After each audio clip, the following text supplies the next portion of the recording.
बच्चों आज की क्लास में हम केमिस्ट्री पढ़ेंगे और इसमें हम लोग की जो टॉपिक है, जो चैप्टर है एटम्स एंड मॉलिक्यूल्स, क्लास 9 का। इसमें हमारी टॉपिक होगी एटम्स के बारे में जानकारी करेंगे, symbol of element, atomic mass और significance of the symbol of element. देखिए एलिमेंट के सिंबल से हमें क्या क्या मालूम चलता है, ये सारी चीजें जानकारी। तो सबसे पहले देखते हैं एटम्स किसे कहते हैं। Atom is the smallest particle of an element. सभी तरह के एलिमेंटों के सबसे छोटे पार्टिकल्स को हम क्या कहते हैं, एटम्स कहते हैं। क्यों? क्योंकि एटम का मतलब क्या होता है, atom is individual.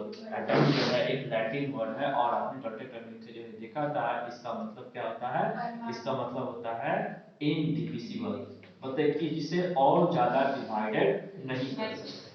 So that we can say, इस प्रकार से हम ये चीज कर सकते हैं कि किसी भी एलिमेंट का सबसे छोटा पार्टिकल कौन है, एटम्स है। ठीक है, और ये वह ऐसा पार्ट है जो केमिकल रिएक्शन के अंदर हिस्सा लेता है।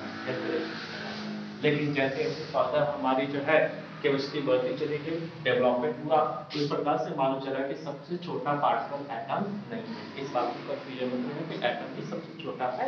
एटम से छोटे पार्टिकल्स हमारे पास मौजूद है, इलेक्ट्रॉन, प्रोटॉन और न्यूट्रॉन। और इस जैसे कि इस केमिकल रिएक्शन जिसमें डिफिनेशन बोला है, केमिकल रिएक्शन में एटम हिस्सा लेता है, एटम हिस्सा लेता है।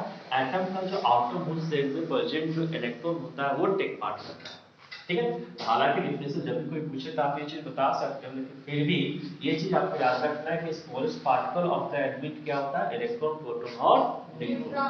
ठीक है, क्योंकि एटम इन तीनों से मिलकर बनता है। केमिकल रिएक्शन में हिस्सा कौन लेता है, वैलेंस इलेक्ट्रॉन। तो इस प्रकार से हम ये चीज कर सकते हैं कि एटम को दूसरी भाषा में कहें तो atom is electrical neutral part of the element. Element का इलेक्ट्रिकल न्यूट्रल पार्ट होता है। क्यों ये इलेक्ट्रिकल न्यूट्रल होता है, क्यों एटम इलेक्ट्रिकल न्यूट्रल होता है, क्योंकि इसके अंदर equal number of proton and electrons पाए जाते हैं। ठीक है, किसी एक एलिमेंट में 11 प्रोटॉन है तो इलेक्ट्रॉनों की संख्या भी 11 होगी। ठीक है, किसी एलिमेंट में अगर 20 आपके पास इलेक्ट्रॉन है तो प्रोटॉनों की संख्या 20 होगी। ठीक है, वो आगे चलकर मालूम चला कि इलेक्ट्रिकल न्यूट्रल हो जाता है। एटम जो है वो आपकी एग्जिट कर सकती है, एग्जिट का मतलब कि वो आपके सामने आ सकती है, या तो वो फ्री स्टेट में आएगी या फिर वो कंबाइंड स्टेट में आएगी।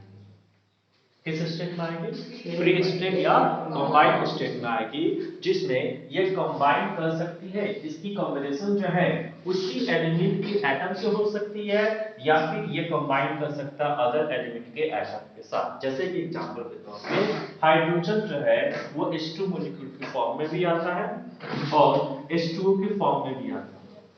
यहाँ देखो एक हाइड्रोजन अपने ही हाइड्रोजन एटम से कंबाइन कर लिया, और यहाँ पे देखो एक हाइड्रोजन एटम वो ऑक्सीजन के साथ कंबाइन कर लिया, अदर एटम के साथ कॉम्बिनेशन करेगा।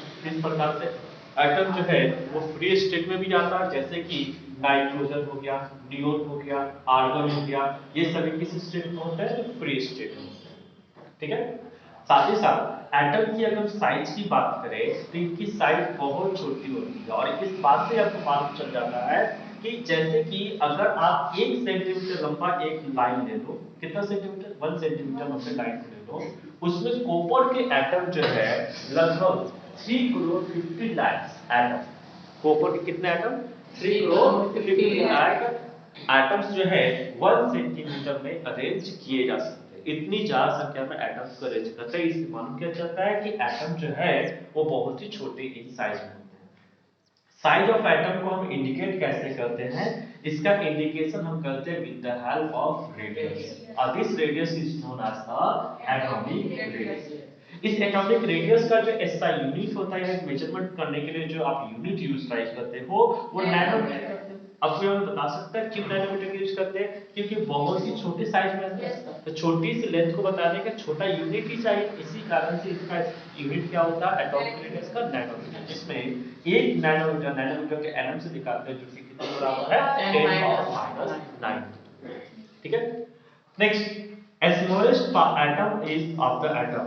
स्मॉलेस्ट जो एटम है एलिमेंटों का वो कौन सा एटम है, हाइड्रोजन, जिसकी एटॉमिक रेडियस 37 into 10⁻⁻12 मीटर, या फिर आप इसे कर सकते हो 0.00037 into 10⁻⁹ मीटर।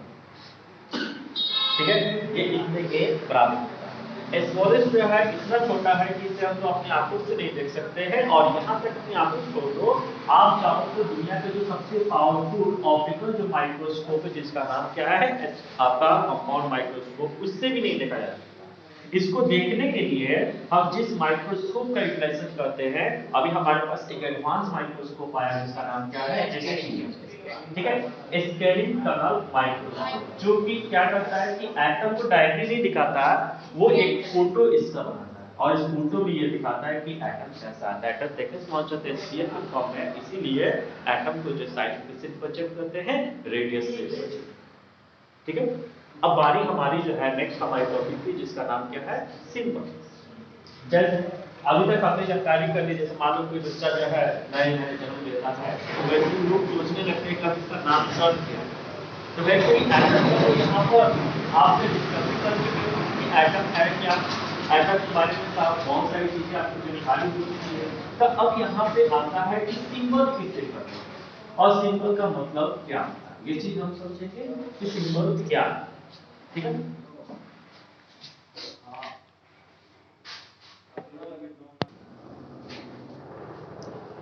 तो बच्चों दूसरा जो हमारा टॉपिक है वो क्या है, सिंबल है। सिंबल क्या है, सिंबल एक वस्तु जो किसी तरह के चीज के लिए स्ट्रेंथ होती है या फिर उसको रिप्रेजेंट करने का काम करती है, उसी को क्या कहते हैं हम लोग, सिंबल कहते हैं। सबसे पहला जो सिंबल किसने दिया था, जिस साइंटिस्ट ने दिया था, उस साइंटिस्ट का नाम क्या था, डाल्टन था। क्यों दिया, क्योंकि डाल्टन ने ही हमें एटॉमिक थ्योरी दिया, ठीक है, उससे जुड़ी चीजों के बारे में बताया, इसीलिए डाल्टन ने सबसे पहला प्रयास किया कि यहाँ पर हम सिंबल को रिप्रेजेंट करने के, एटम को सिंबल को दें, ताकि लोग आसानी से इसका यूटिलाइजेशन कर सके। हालांकि इतना ज्यादा डिफिकल्ट था, इतना ज्यादा ये डिफिकल्ट था और कैलकुलेट करके हम इसका यूटिलाइजेशन नहीं करते थे। और ये क्यों डिफिकल्ट था, क्योंकि उन्होंने एक सर्कल बनाया और उस सर्कल के अंदर अलग अलग प्रकार की ड्राइंग डाल दिया। यही कारण है कि बहुत ज्यादा डिफिकल्ट है, जिसके कारण से हम डाल्टन आपके सिंबल का यूटिलाइजेशन नहीं करते। जैसे कुछ सिंपल यहाँ से बनाया, हाइड्रोजन कैसे रिप्रेजेंट किया, एक सर्कल, उसके अंदर एक छोटा सा डॉट। कार्बन कैसे रिप्रेजेंट किया, एक सर्कल, उसके अंदर पूरा काला कर दिया। गोल्ड कैसे रिप्रेजेंट किया, एक सर्कल दिया और उसके अंदर जो है जी लिखकर उसके छोटे छोटे लाइनों को चारों तरफ से इसको जी को घेर दिया। इस प्रकार से हर चीज को याद रखना हमारे लिए, इस तरह के सिंबल को याद रखना हमारे लिए बहुत ज्यादा डिफिकल्ट है, और ड्रॉ करना भी डिफिकल्ट है और यूज करना भी डिफिकल्ट है केमिकल रिएक्शन के दौरान। इसी कारण से हम यहाँ पर इसका यूटिलाइजेशन नहीं करते, ये सिर्फ और सिर्फ हिस्टोरिकल इंपॉर्टेंस रखता है। कौन, डाल्टन का सिंबल, ओके, बात समझ में। लेकिन जो मॉडर्न सिंबल था वो आपका दिया गया किसके द्वारा, जे.जे. बेजोरिया, जो स्वीडन के रहने वाले साइंटिस्ट थे। ये पहले साइंटिस्ट जिन्होंने क्या किया, इंग्लिश या लैटिन वर्ड के पहले या फिर पहले के साथ दूसरे लेटर का यूटिलाइजेशन करके सिंबल बनाना शुरू किया, ठीक है। जैसे कार्बन, कार्बन का उन्होंने क्या ले लिया, सी ले लिया।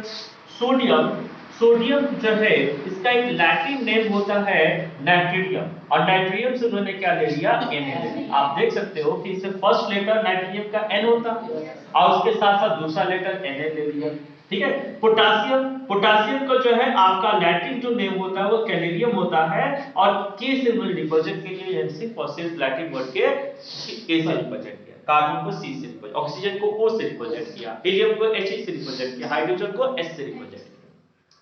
किसी भी तरह के सिंबल का क्या महत्व है, सिंबल जो है क्या क्या बताता है। सिंबल सबसे पहले हमको रिप्रेजेंट करता है नेम ऑफ दैट, जैसे कि हम Na कहीं पे लिखे हैं, मान लो कि Na का हम एग्जांपल लेते हैं, Na सोडियम का, ये क्या बता रहा है, नाम बता रहा है कि Na का मतलब क्या हो गया, सोडियम, ये एलिमेंट का नाम बताया। साथ ही साथ ये जो वन एटम ऑफ एटम को बताता है, नाम बताता है, वन एटम को रिप्रेजेंट करता है कि Na कितने एटम के बराबर है, तो वन एटम के बराबर है। साथ ही साथ ये जो Na है वो किसके बराबर है, तो Na जो है 1 मोल के बराबर है। मोल क्या होता है आगे आने क्लास की जानकारी होगा, मोल कंसेप्ट जो पढ़ा रहे हैं, ठीक है। और ये एटॉमिक मास को रिप्रेजेंट करता है। Na का मतलब हो गया कि इसका एटॉमिक मास कितना यूनिट है, 23 यूनिट, ठीक है। तो अब आपको क्या करना है, यहां तक आपको समझ में आया, फिर से बता दें सिंबल क्या है, कोई वस्तु जो किसी वस्तु के लिए स्टैंड करती है, ठीक है, उसको हम क्या करते हैं, सिंबल करते हैं। सबसे पहला सिंबल किसने दिया, डाल्टन ने दिया, ठीक है। इसका हिस्टोरिकल इंपॉर्टेंस है, why, because it is very difficult to draw and convenient in use, ठीक है, so that it has only historical importance. Next है मॉडर्न जो सिंबल जो किसने दिया, जे.जे. बेजोरियस ने दिया, ठीक है, उन्होंने कैसे दिया, इंग्लिश और लैटिन नाम के पहले या फिर दूसरे लेटर को एक साथ रिप्लेस करके उन्होंने इसका नाम कर दिया। ठीक है, और इस प्रकार से सिंबल का क्या क्या सिग्निफिकेंस है कि वो जो है नाम को बताता है, एटम के नाम को बता देगा, सिंबल उसका नाम बता देगा। सिंबल जो है वन एटम को रिप्रेजेंट करे, सिंबल जो वन मोल को रिप्रेजेंट कर, सिंबल जो एटॉमिक मास को रिप्रेजेंट करेगा। इस प्रकार से आपका होमवर्क क्या है, आपका होमवर्क है 1 से लेकर 30 तक के जितने भी एलिमेंट है उन सभी एलिमेंटों का सिंबल और साथ में एटॉमिक मास याद करके। ओके, तो आज के लिए इतना ही। नेक्स्ट और अगले क्लासेस में एक टॉपिक हमारी छूट रही है एटॉमिक मास, जो कि अगली क्लासेस में हम आपको कवर करके देंगे। Okay, thank you.